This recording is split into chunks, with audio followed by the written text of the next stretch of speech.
para que nos imparta su conferencia de evaluación del brasinoesteroide SPGP4 en campos de cultivo agrícolas de Oaxaca, Chiapas y Ciudad de México. Adelante, doctora. Muchísimas gracias, doctora Libertad.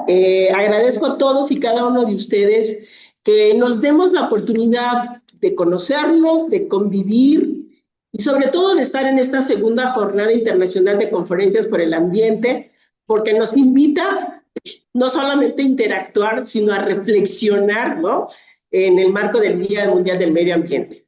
Y pues, sobre todo agradezco participar en esta mesa de agricultura, sostenibilidad y en el ambiente, porque esto nos permite además sensibilizarnos en algo tan importante que tiene que ver no solamente con el ambiente, sino en la forma en cómo nosotros estamos hoy en día produciendo nuestros alimentos. Y bueno, ya la doctora Libertad les hizo sobre qué es lo que vamos a ver el día de hoy. Y cabe mencionar que el proyecto es un proyecto multidisciplinario en el cual yo voy a mostrarles hoy los resultados que a través de este grupo relacionado con el uso de brasinoesteroides fue realizado por el doctor Alan Carrasco, el doctor Jesús Sandoval Ramírez, en donde intervinieron la Universidad Tecnológica de la Selva, la UAM Metropolitana, la UAP, a través de la Facultad de Ciencias Químicas. Pues muchísimas gracias por la oportunidad.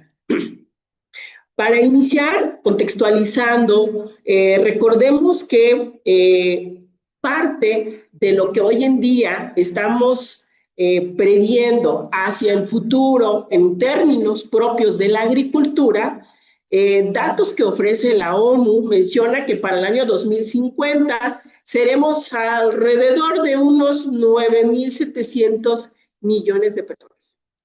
Si lo enfocamos a nuestro país, pues bueno, también nuestra población altamente se ha estimado que para el año 2050 seamos más de 140,000 personas. Y esto para visualizar que ante esta gran cantidad de personas, pues es también la cantidad de recursos, no solamente alimentarios, sino energéticos, sino del agua, ¿no? Lo que necesitaremos para empezar a producir. Y obviamente este es un enorme desafío, porque de acuerdo a datos de la FAO en 2020, menciona que será necesario aumentar la producción de los alimentos cercanos a un 70%. Esto implica un enorme desafío desde todas las perspectivas. Primero, porque recordemos que para producir esos alimentos necesitamos agua, necesitamos fertilizantes, necesitamos más área de cultivo y lo que actualmente cultivamos se pierden también por prácticas como las plagas. Entonces, y de por sí que la agricultura, tenemos datos que aporta cerca del 25% en las emisiones mundiales de gases de efecto invernadero. Es decir, en sí mismo la práctica agrícola también tiene un efecto hacia el ambiente. Lo que podemos observar es que a nivel de producción, por ejemplo, el frijol mostró un incremento de aproximadamente 15 toneladas por hectárea. En términos de porcentaje, representó cerca de 21 a 38%. Esto para el campesino refleja muchísimo. Cabe mencionar que tanto el maíz como el frijol fueron nativos de la región. No, ellos no utilizan ningún maíz transgénico, tampoco un maíz introducido, sino lo que ellos cosechan y cultivan es maíz propio de la región de Oaxaca. En cuanto a la producción de maíz, llegó a aumentar entre el 22 y un 32%. Eso lo que significa es que estamos obteniendo mayor producción.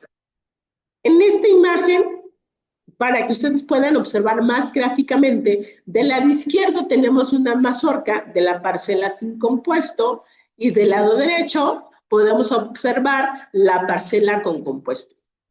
Hoy en día que estamos sobre todo buscando una soberanía alimentaria, esto es una pequeña contribución a que sigamos produciendo maíces nativos de nuestra región e evitar el consumo de maíz transgénico. Cabe señalar que como eh, poco a poco hemos dejado de producir nuestros propios maíces, estamos perdiendo una riqueza cultural, dado que al producir menos, poco a poco la introducción de otro tipo de maíces, de otras variedades, se deja de cultivar y obviamente poco a poco puede llegar a tender a desaparecer lo que de forma de esta diversidad de maíces que se producen en nuestro país. En cuanto a los resultados morfológicos y foliares, es importante no solamente la producción en cuanto a biomasa, en cuanto a las características como la altura de la planta, el follaje, se obtuvieron datos importantes. Por ejemplo, en caso del maíz, en cuanto al follaje y a la altura, se observaron incrementos en prácticamente todas las parcelas, es decir, de 16, 18 y 22%. Y esto puede verse también en un resultado importante para los campesinos. Cuando nosotros nomás pensamos en la mazorca del maíz como un producto importante, sin embargo, el follaje también es importante. Al tener una planta más alta, más robusta, también le sirve porque lo venden para la producción como follaje, para el alimento para el ganado. Entonces, esto además se pudo observar y esto me gustó porque los campesinos también fueron nuestros mejores científicos a nivel de campo. Ellos observaron que, por ejemplo, donde están sembrados estos cultivos, ustedes observan al fondo que están cerca de los generadores de aire.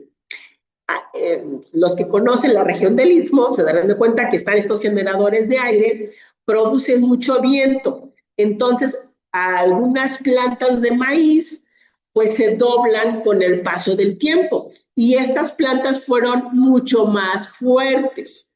Entonces, aquí tenemos el ejemplo en estas figuras del lado izquierdo, el crecimiento de las plantas sin compuesto y del lado derecho, las plantas, o podemos observar que son mucho más altas comparadas a las que no tienen compuesto.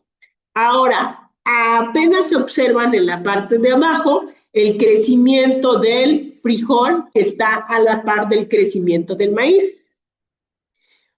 Una de las cosas importantes en la realización de este proyecto es no solamente evaluar cómo es que el compuesto funciona para la producción del maíz y el frijol, sino saber que el compuesto no altera también la parte del suelo. Entonces, por ejemplo, aquí vemos al doctor Wong, que tuvo la oportunidad de estar ahí con los campesinos, en donde de forma personal estuvo en una comunicación para saber qué es lo que están haciendo, cómo lo hacen. Se estuvo tomando muestras de suelo para evaluar la microbiota, para saber si este compuesto, además, se agrega al campo, no alteremos la microbiota. Si algo que queremos es precisamente combatir la contaminación no solamente de agua, de suelo, entonces se obtuvo muestras de suelo para evitar o para hacer el análisis precisamente de esto. Aquí, por ejemplo, tenemos al grupo de incidencia, vean ustedes lo cerca que están los generadores y estaban observando los cambios en el crecimiento de sus cultivos. Y bueno, de forma muy general, el proyecto enfocado a evaluar esta hormona de crecimiento, que es el parastinesteroide, obtuvo resultados muy importantes. Pasar a nivel laboratorio, a nivel de una computadora y llevarlo a nivel de condiciones de campo, es de verdad un esfuerzo y es un reto para la parte de la evaluación desde el punto de vista de los científicos. Y entonces logramos observar que este compuesto, por ahora, aparte que está en una patente y está ya en la producción para estos cultivos tan importantes como lo es el frijol y el maíz, pues se ve una tendencia en que sí puede ser un regulador para la producción agrícola y que se puede obtener a costos mucho menores que la utilización de un fertilizante químico, que es caro, costoso y que puede llegar a traer consecuencias de contaminación, no solamente para el campesino, sino para el medio ambiente. Es bien importante que reconocer que para el proyecto no fuera posible, se llevó a cabo una sinergia, no solamente del grupo de investigadores, sino con los alumnos que a nivel laboratorio llevaron a cabo algunos experimentos, sino con, sobre todo, los agricultores y los campesinos para obtener los datos. Agradezco enormemente, en este caso, a los productores de las comunidades de Oaxaca, quienes hicieron posible la parte y la mano de obra para el desarrollo de este proyecto, y a todos los que han estado colaborando de alguna u otra forma. A los campesinos, Abel, José Castellanos, Rolando Carrasco y al maestro Melesio, muchísimas gracias. Por mi parte es todo.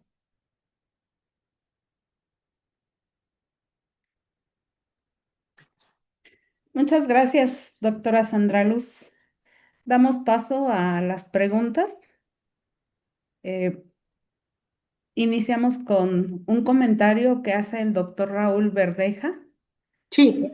Él menciona que los brasinoesteroides en frutales estimulan floración, solo como un comentario. Además, felicita a la doctora por su ponencia y menciona que si este producto está a la venta y cuál es el costo. Ay, doctor, muchísimas gracias y de igual forma regreso a las felicitaciones, estamos parte del trabajo. Mire, obviamente todavía no sale a la venta, para eso se requiere una serie de requisitos. En verdad que cuando uno pasa del laboratorio, de la ciencia, lo puede utilizar a cabo, pero para sacar a la venta requiere una serie todavía de pasos. Primero que salga la patente, ¿no? Y la otra es estamos en fase todavía de producción. No es lo mismo que uno lo haga para pequeños campesinos, ¿no? Imaginemos, dijera, mi mundo ideal, ¿no? Que el proyecto tiene impacto, los campesinos, de hecho, se han unido mucho más campesinos, cabe señalar que a raíz de lo que han estado observando, se han unido más mujeres, más impuestos.